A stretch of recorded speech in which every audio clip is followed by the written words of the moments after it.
PMA ou de la GPA, eh bien, fatalement, vous allez mettre le client, le commanditaire, en mesure de dire « mais moi, je veux un enfant sans défaut ». Qu'est-ce que vous allez faire des enfants avec défaut ? Il y a des pays où on choisit ses enfants sur catalogue, et un grand pays comme les États-Unis, dans certains États, on choisit ses enfants sur catalogue. Et puis, aux États-Unis, on a vu des contentieux devant les tribunaux, dans les États où c'est possible, où on se pose sérieusement la question de savoir s'il faut faire primer l'intérêt de l'enfant ou le contrat. Vous voulez de cette société, j'en veux pas. Et puis à la fin, les parents voudront aussi que les enfants leur ressemblent. On aura le clonage. Je veux dire qu'on ouvre la porte. On ouvre la porte à tout ça. Je ne dis pas que c'est écrit dans la loi. Je vous dis que c'est la conséquence presque fatale de cette loi. En tout cas, le risque, il est immense. Cette société-là, moi, je n'en veux pas. J'ai le droit de ne pas en vouloir. Et c'est une question qui concerne tout le monde. Ce n'est pas seulement le problème de l'Église. Bien que les catholiques, les protestants, les juifs, les musulmans ont le droit aussi de dire leurs mots, de dire qu'ils n'ont rien à dire n'est pas convenable, ils ont aussi leurs mots à dire, mais ce n'est pas pour ça que je me bats simplement parce que cette société-là, c'est un bouleversement très profond de la société, on ouvre la porte à beaucoup de choses dont la plupart d'entre nous ne veulent pas, les auteurs de la loi et les partisans de la loi n'assument pas ces conséquences. Donc le débat est faussé. D'ailleurs, il n'y a pas eu de débat parce qu'un débat, c'est quelque chose d'ouvert. Quand le débat il a lieu sur tous les plateaux de télévision, dans tous les journaux. Non, un débat, c'est ce qu'on a fait par exemple pour la loi bioéthique. On a dit il y a des problèmes. On s'est tous mis autour d'une table et on a essayé d'apporter ensemble des solutions à ces problèmes. Là, on n'a pas fait ça. On a dit voilà, la solution, c'est le mariage. Maintenant, discuter, on s'en fout. La solution, c'est le mariage. Le projet de loi qui est sur la table, c'est le mariage. Qu'est-ce que je demande ? Au moins qu'on accepte que l'idée que le Parlement n'est pas légitime pour traiter une telle question, il n'a pas reçu de mandat pour ça, en réalité, et donc que chaque Français en conscience puisse participer à la décision. Après, ce sera la loi de tous. C'est le référendum que on vous a réclamé tout à l'heure. Juste une remarque à Dominique Fernandez, c'est que cette loi, évidemment, on ne revient pas dessus après. Pourquoi ? Pas du tout parce qu'elle entre dans les mœurs, c'est parce que tout le monde est d'accord. Simplement parce qu'on ne peut pas. On ne peut pas revenir sur une loi pareille dès lors que des enfants sont nés, que des mariages ont été prononcés. Ça n'est pas possible. Donc une loi qui est condamnée à être en grande partie irréversible, elle ne peut pas être votée comme une loi ordinaire. Il faut qu'elle soit soumise au peuple. Et puis que le peuple français décide, on verra s'il dit oui ou s'il dit non. Dominique Fernandez, un mot. Alors, voilà. Vous dites que vous n'acceptez pas cette société, mais vous savez très bien que la majorité des Français la veulent. Eh bien, ils diront oui dans ce cas. Voilà. D'autre part, je voudrais revenir sur le problème de la protection des enfants, puisque ça semble le centre du débat. Sur le mariage, on est d'accord, mais c'est pour l'adoption et la protection des enfants. C'est la conséquence réfléchir logique. Qu'il y a beaucoup de couples homoparentaux qui ont des enfants. Alors, il faut les protéger, ceux-là. Il y a peut-être 50 000 en France. Hein. Donc, ces enfants, qu'est-ce qu'ils sont ? Pour le moment, ils flottent légalement. Ensuite, il faudrait s'interroger sur la bonté infaillible du mariage hétéro. Quand on voit ce que c'est que le mariage hétéro, quand on pense que deux parents hétéros ivrognes peuvent avoir des enfants et taper dessus, tout le monde trouve ça très bien, parce qu'ils sont père et mère. Non, là, c'est quand même, il faudrait... Ben oui, mais non. Mais non, personne trouve ça très bien, c'est pas le sujet. Moi, j'ai tas d'amis homos, femmes ou hommes... Il y a des homos violents et alcooliques, il y a des hétéros violents et alcooliques. Non, écoutez, laissez-moi parler, vous parlez assez suffisamment, il me semble. Le vrai problème, c'est que c'est très difficile d'élever des enfants, que ce soit homo ou hétéro. Bien sûr. Il y a beaucoup d'hétéros qui ratent, 1 sur 2. Il y aura aussi des homos qui rateront. Mais pourquoi ne pas donner cette chance, d'abord, aux homos qui ont un instinct maternel ou paternel très fort, parce que ça n'a rien à voir avec le désir sexuel. Il faut répéter ça. Le désir sexuel, c'est une chose, et le désir parental, c'est une autre. Donc...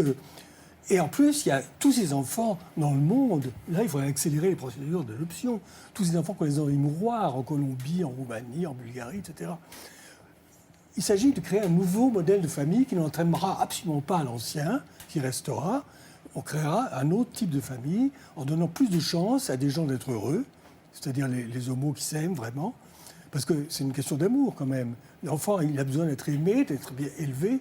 Il s'en fichera. Vous dites que vous avez manqué un père, mais vous avez très bien réussi, M. Guénon. Oui, et ça n'empêche, c'est quand même une blessure. Ça ne vous a pas handicapé. C'est quand même une blessure. Ça, vous n'en savez rien. Ça m'a plutôt réussi. Ça, vous n'en savez rien. Voilà. Réjeanne Sénac. Alors, juste, d'abord, je trouve que c'est très intéressant que ce débat fasse autant de débat. Avant tout parce que ça montre que les sujets qu'on qualifie de sociétaux, avec une manière un peu désinvolte de hiérarchiser les sujets de fond, les sujets politiques, et puis les inégalités, ou ceux qui fait vraiment polémique politique, qui sont autour des enjeux économiques. On parlait de la lutte des classes dans une première partie. Ça montre éminemment, et dans les discussions qu'on vient d'avoir, ces enjeux sociétaux sont avant tout des enjeux politiques, économiques, voilà, et que tout ça est hautement imbriqué. Donc ça, je pense que c'est important de le souligner. Deuxièmement, je pense que la question de la filiation est en effet un enjeu, même si, de par l'adoption par les célibataires, il y a une brèche qui existait déjà dans la pratique, on le sait, mais aussi quelque part dans des familles qui ne sont plus des familles papa, maman et les enfants, mais qui sont des familles recomposées, des familles homosexuelles, homoparentales. Voilà. Donc je pense que là, pour mieux comprendre cette dimension qu'on peut trouver irrationnelle, ou se dire pourquoi il y a autant de conflictualité, pas que sociale, mais aussi sociétale, politique, autour de cet enjeu. Je pense que pour moi, ça a vraiment à voir, et on le voit dans des collusions de positionnement politique, avec une forme d'attachement au mythe de la complémentarité des sexes, comme fondatrice de l'équilibre à la fois dans la sphère privée, familiale, pour le bien des enfants. Et comme vous le dites, je suis très suspicieuse avec la soi-disant plus grande capacité des familles hétérosexuelles d'être bienveillantes ou équilibrantes pour les enfants que des familles homoparentales. Enfin, je vois pas de... Pardon, mais vous parlez du mythe de la complémentarité des sexes. Vous voulez dire qu'ils ne sont pas complémentaires ? Alors, c'est-à-dire, quand je dis le mythe de la complémentarité des sexes, c'est parce qu'en effet, je crois qu'au nom de la complémentarité vitale pour la survie de l'espèce, avant tout dans la procréation, on va décalquer une complémentarité des sexes dans toutes les autres sphères, et les femmes sont censées faire de la politique autrement, faire du management autrement, et toujours apporter cette plus-value de la différence. Donc on est pour moi dans un mythe fondateur de la démocratie, avec une séparation publique-privée, où les femmes doivent être garantes des mœurs, les hommes des lois. Alors oui, on évolue, les femmes sont acceptées à l'Assemblée nationale, même si elles ne sont que pas encore majoritaires, loin de là. Voilà, mais ou pas à parité non plus. Mais là où je dis que c'est en lien avec le mythe de la complémentarité des sexes, c'est que quand on lit par exemple la résolution de commission d'enquête sur l'introduction et la diffusion des théories du gender en France, et qu'on voit que ça a été signé... C'est les études sur le genre. Voilà, mais c'est mis gender, et je dis gender à dessein, parce qu'il y a vraiment cette idée que c'est une importation anglo-saxonne. Et ça a été signé en particulier par Xavier Breton et Virginie Duby-Muller, avec une collision avec le débat sur le mariage pour tous, avec cette idée que le danger, on parle souvent de danger, de déséquilibre, de changement de civilisation, enfin, voilà, cette impression que ça va complètement déséquilibrer notre société. L'idée, c'est qu'on va tendre vers une indifférenciation des sexes, une indifférenciation des rôles aussi dans la parentalité. Et on peut reconnaître à des débats qui ont eu lieu, ou qui n'ont pas eu assez lieu d'ailleurs, visant à exclure les femmes du monde politique, en disant que si les femmes étaient dans l'espace public et de cette manière-là, elles allaient devenir des hommes, singer des hommes, risque d'indifférenciation.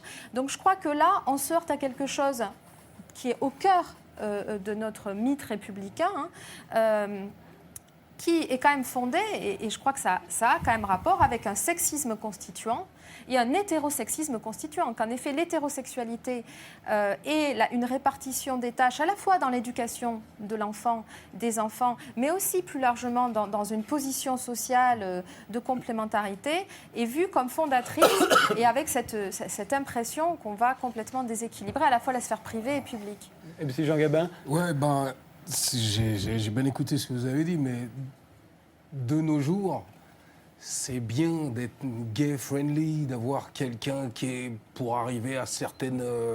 par exemple, dans le spectacle ou j'y suis, donc ça va, je connais. Ça va, j'y suis, donc je peux vous le dire. Voilà, c'est préférable d'être vu avec que sans. Voilà, vous aurez plus de chances d'aller plus loin avec que sans. C'est ce que je dis, à un moment, il y a... Voilà, soit c'est sociétal, soit c'est que de la pub pour faire plaisir à... Moi, comme je dis, si le débat il est ouvert pour tout le monde, et il faut écouter tout le monde, et pas seulement qu'une partie des gens, puisque, comme on dit, on est en démocratie, mais on a bien voté pour l'euro, on ne le voulait pas, on l'a eu. Donc voilà, ça sera exactement la même chose pour le mariage.